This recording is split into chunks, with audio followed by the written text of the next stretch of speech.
Yeah. I would recognize Amy anywhere. That's right. Oh, Amy. And He's when far Amy takes cuter. when the Amy takes the glasses off, Amy will be Eric.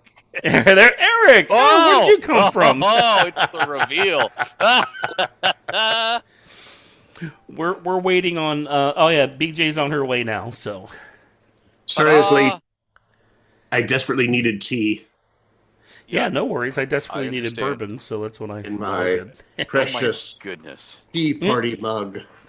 Oh, very nice, very nice. And your Dr Pepper. That's not very Canadian.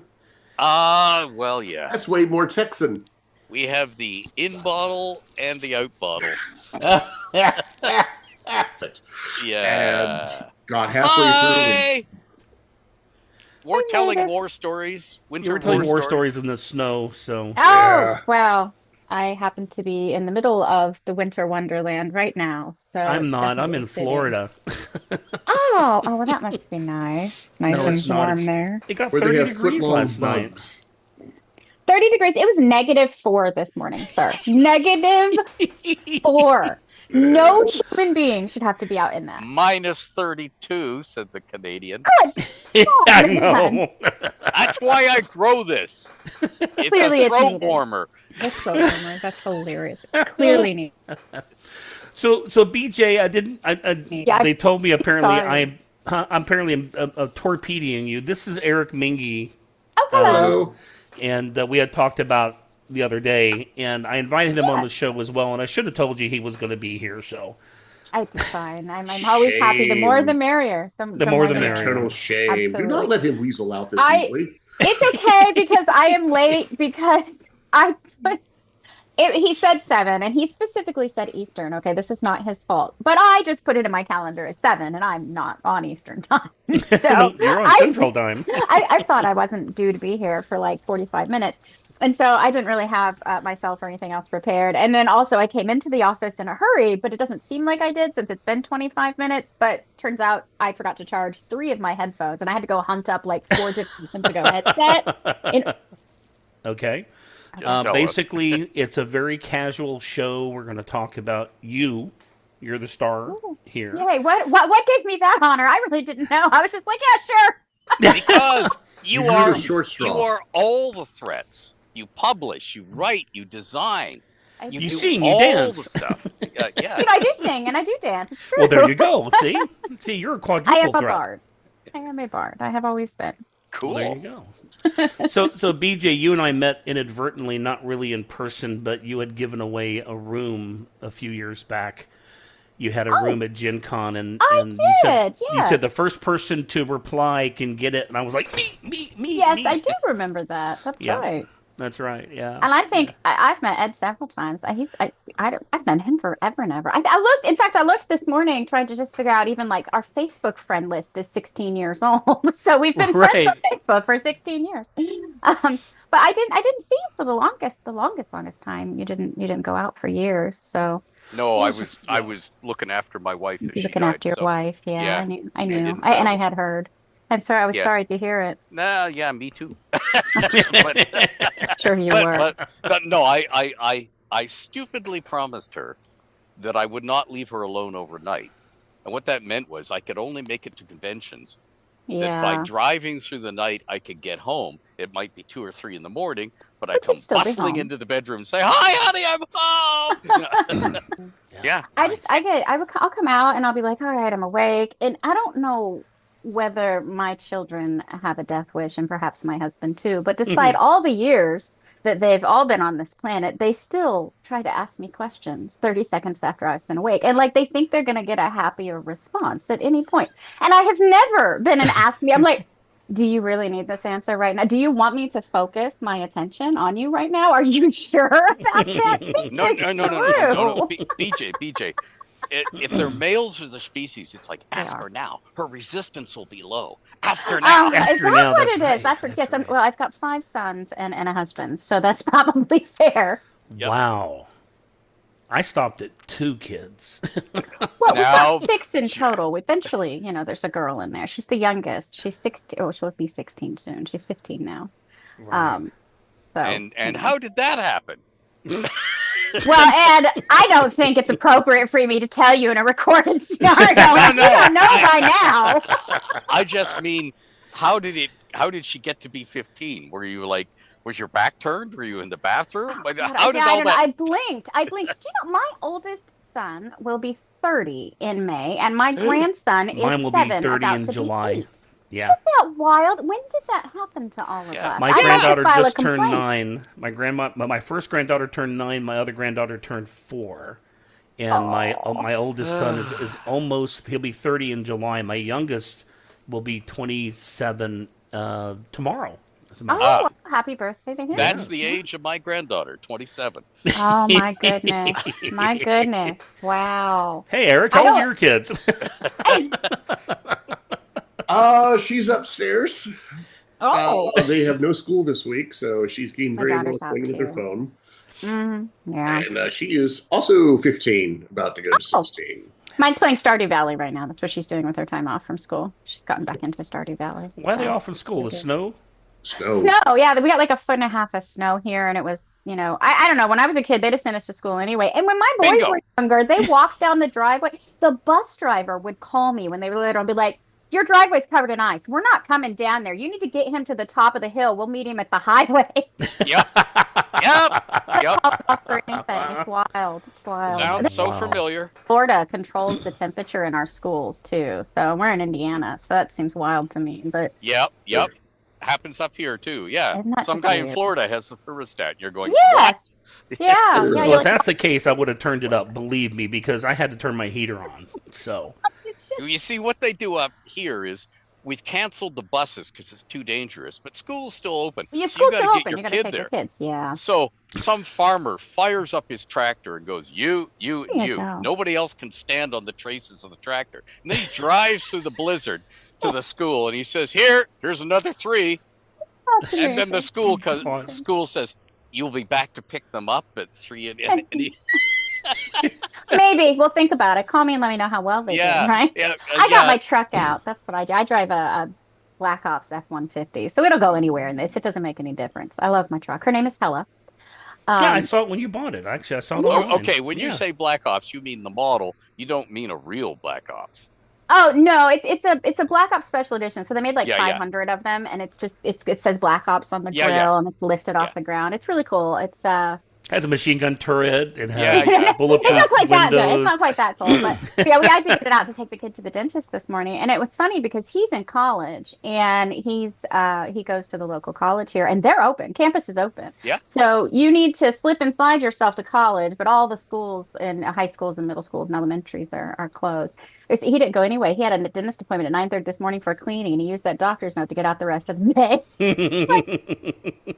He's on the dean's list. I had nothing to say about it. I was like, Yep. He's doing a dual major as a criminal psychology. He's a forensic psychologist. Sorry, Forensic in psychologist. criminal yeah. justice. Nice. So if he wants to take the day, that's his business, I suppose. But yeah, it's quite icy out well, there. Yeah, there's lots of bones and guts in our ditches if he wants to come and do the forensic stuff. There you go. I'm sure there's plenty around here too. I don't know. I think he'll be really bored. You see, we always usually there's a handy license plate amongst all the gore, so you can tell what it's from. See, this is where I get my game ideas.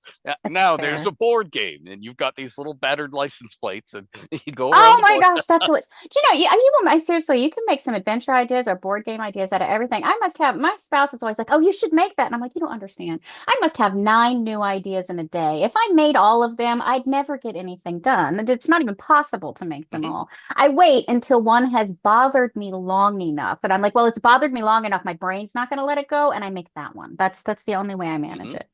Yep. I don't have. How about the rest of you? Is that how you work? with Yep. Josh? We get ideas. Yeah. Poor Jeff is Oh, he's on the phone there. Probably wife. But we get things like somebody says, "Hey, I just had this new porch camera installed. It's in my doorbell or my," and I go, "Game idea." Yes, yes. Sometimes I have dreams. There's a thing that I'm working on right now, which I'm not going to say a whole lot about because I don't have it, IP'd or whatever, and it's going to be mine specifically. But I'm working on a board game, and I woke up one morning with this game fully concepted in my brain because I dreamt I had built it and was playing it. Wow. And I think that morning I realized that there was probably something wrong with my brain. No, that's something right with your brain, it sounds like. Seriously, I did. I just had it fully. I dreamt I was playing it. I woke up and I went to the internet. I was like, have I seen this somewhere before? No, I hadn't. Like it was fully conceptualized. I could see the art, I could see the pieces, everything. It's just there, clear as day in my brain. Even today, a year later, I still clearly remember it. And I've, iterated on it and I've done art for it here and there and I've written most of the rules and everything. And it's just this fully formed game just popped out of my brain one night while I was asleep. Oh my God. So let's take a step towards safer ground, because that's a not yet realized game. It is. So let us assume, for the sake of argument, that money is no object and time is no object. Wouldn't that be wonderful? Yeah. So you've got the team that can do anything, you've got the money that can do anything, and you are not constrained by warehouse space, paper shortages, tariffs, anything like that. You can do anything you want. Sitting there as a publisher, what formats, do you want to have fiction? Do you want to have chapter books? Do you want the have real answer? board? Yeah. I have the answer, but it's a little ambitious, I think. Do it. The real answer is this, that I want it all. I want to know that I have put novels out there, that I have, published RPGs, that we've got board games, and that we are not just doing the safe and the normal and the traditional, but that we're reaching out into other industries and bridging the gaps. I think it's fascinating to me how little crossover there is between board games and comics and RPGs, tabletop RPGs and video games and all of that. They're actually, having worked on board games and worked on RPGs and marketed for both and everything, they're actually very segmented communities. And of course, there's some of us that cross over, but for the most part, they're communities over here, and there's some little thin ropes, we'll call them, that connect them. And I would love to see more of a bridge, but also I would love to see some of these genres that we don't bring in well. One of the things I've dreamt about for a really long time is doing RPGs for a little bit of a different demographic. I think Nicole Lindros did really well with Blue Rose, but I want to see something a little bit more simplistic. And I want to take all of these wonderful, like, romantasy authors and other fantasy authors and turn their content into games, and not just games, but like these beautiful tabletop books that just display their world. Because when you read a novel, I mean, at least when I read a novel, I see it like TV in my brain. Yep. And I see the art and I see how beautiful it can be. And a lot of times all we get is this cover that, frankly, as you well know, Ed, the artists most of the time don't even get to pick for themselves. Yes. So I would love to take those visions and that beautiful thing they have built and turn it into something that others can enjoy at the table, but that also serves as a sort of a tabletop display book. Like, if you don't play RPGs, that's okay. Buy the book for the art. Buy it because you can put it on the table or you can put it on the shelf. There's several series that I have that, as a collector of novels who has way too many of them, I know I have certain novels that I might have 3, 4, 5, an embarrassing number I'm not actually going to admit to, copies of the novel, because I've got it in, sprayed edges and hardback and softback and the other softback that came out and the trade paperback or whatever. There's all these different versions of it. And I would happily, even if I didn't have time to play the game, buy a game book just because of the beautiful art, which I've obviously done for years anyway, and set it next to that. And I think there is opportunities there, so I think that's where I would like to see moving forward. But yeah, to just have it all in house. I have ADHD. And as most of the world knows. And so one of the things that I'm always sad about is that there will never be enough time in my lifetime to learn and do and produce everything I want to, ever. It doesn't matter. And I remember thinking that when I was like 4, and I just sat down next to my grandpa and I cried and I was inconsolable. And I don't know why. play at such a young age. I just dawned on me, but I was very upset about it, and I still am today. But yeah, I think just having a house that can do anything. If we had unlimited money, I would hire the talented designers that don't get to do the things that they love as often as they would like because it's such a hard industry to work in. We Right. work in an industry that doesn't always pay as much or insure as well as it could. And there are so many wonderful, talented people in this industry, and like, all of you, of course, and the many others out there that I would love to bring all those talented people in-house and let them make what they dream Right. instead of make what they have to for other people. And I think that would be a beautiful thing to do. If I just had all the money Unlimited to, money. yeah, Mm, unlimited funds. I do. yeah. And I don't don't necessarily say that I won't do that one day. No. But yeah, when you describe that, that's the gallimaufry because Mm, everybody will be doing different things that they yeah. want to do, their dream projects. But Hmm. if you're helming, say, your IP for the sake of, um, do you want to link novels, children's fiction, board game, and RPG all in one IP? And if so, Absolutely. how do you want to bring it out? Do we start with the lunch buckets? Do we start with the placemats? The The little the hand Well, beer I puppets. think, steins? yeah, I think if you're doing children's, you definitely start with like the smaller story time. And I've had a lot of luck, you getting things into schools and working with them. I think one of the things that people often forget about children's literature is you're not really marketing it to children, you're marketing it to parents. Hmm. And so if you look around at all the gamers out there and all of us gamer parents, one of the things that I got asked for years, every time I would go on a podcast, every time I would go to a panel, anything. One of the very first questions that's always out there is how did you get your kids to be gamers? Because they all play. They're all gamers. Hmm. And for me, the answer was relatively simple. It was they sort of learned by osmosis, and I told them no. They would be like, "Mommy, can I play the game?" And I'd be like, "No, you're like 4. Just you can hang out under the table, but no, maybe when you're older." And then when they got a little older, and actually it probably was about 4 or 5, I made them little characters. They couldn't be a full character, but they could be my familiar, right? They could play the squirrel on my shoulder or the raccoon that followed me around or whatever. So I think truthfully, the answer is rather than beg them to play, I told them they couldn't. And so it became the thing that they really wanted to be able to do. Right. Right. Right. Um, The lure of but the forbidden. the Yeah. lore of the forbidden, as you were. But also, they grew up like playing games under the table. We'd be playing our family game and they'd be under the table. I remember when one of them was little, and I know I've told this story a billion times, but we were all playing and he was under the table and I'd forgotten he was there and something happened. I don't remember what happened, but we were like doing not great in the battle. The heroes were not necessarily winning at that moment. And from under the table, I just heard this dun dun dun. It was really a part of it from the very beginning, from they were little, and that's how. But that's the reason parents ask me that is because their kids aren't in the stores buying the things, the parents are. And if you take that and you translate it to publishing, and you're like, okay, if I want to make kids products, for example, and I want to have kids adventures, do I target that to the children? No, you target it to the parents. What do the parents want to teach their children? What do the parents want to see their children doing? And then once you do the bigger arc of the cover and the theme and everything that's necessarily appealing to the parents, you also have to make sure that there's enough in there to keep the children wanting it. So it's actually a much more complex problem than you would think. And you start out that with like small because and children are very susceptible to like the 7 impressions too. So if they see it and Hmm. they see it and they see it and they see it.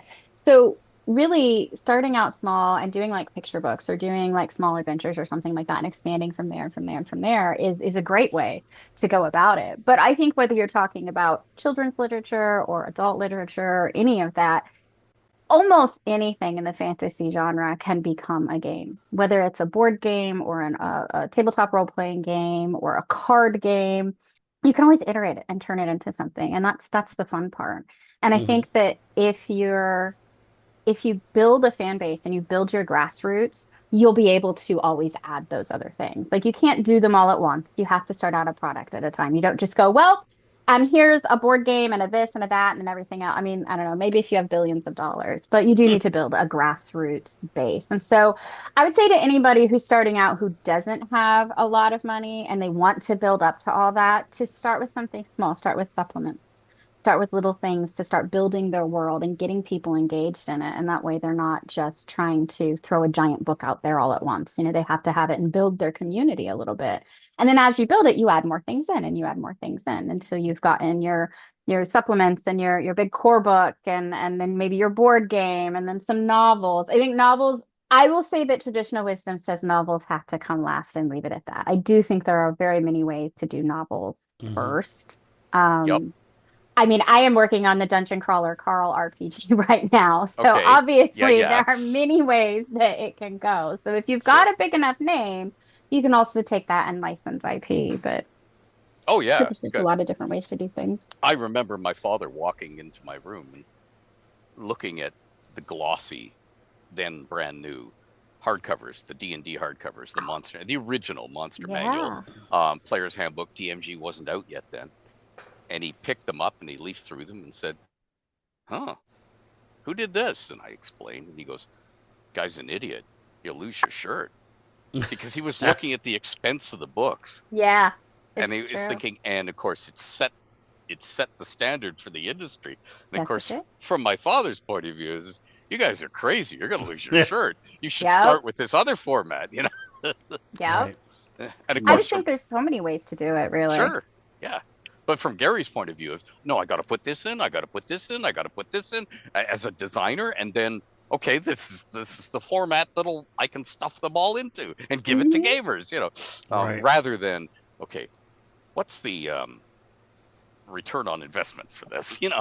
And honestly, I think that following the ROI is what a lot of business people will tell you, but I find that gamers prefer the content that is made by following your heart. If you love something and you are passionate about it and you talk to our community, they are so there for it. I mean, they are themselves passionate, caring individuals a lot of the time, and they're very creative, very intelligent, and they just love to see and share these things with you, and they love to be a part of it. And I think that's something that I find to be one of my favorite things about working in the game industry is just the people are so creative and fun, and they are super supportive once they're on board. That's very true. Yeah. Wow. So this is where we ask you what you're doing next. Next, you're doing the Dungeon Carl, what you said before, right? Dungeon Crawler Carl. I don't know. So have any of you read Matt's Dungeon Crawler Carl books? I love them. They're so funny. So I think, you know, on one of my social media pages some months back, I had posted about them. What I had gotten them, and I'd gotten an arc of some of them, and they were just so good and so hilarious. And I fell in love with this damn cat. I'm even a cat person, just so you know. I have 3 dogs, but this cat was so funny. And so, you know, I binged them, and I just fell into working on the RPG. I was really excited to do that, and I did, you know, a project or two, and then that evolved into more stuff. And now I'm working on, wait, let me see what I'm allowed to say. Yeah. Let me get back to you on that. Bleeding rust around the edges of the night. I was standing where the dirt roads cross, way out of sight. I had a box of Hollywood and 6 rusted strings, waiting for the shadow man and the secrets that he brings.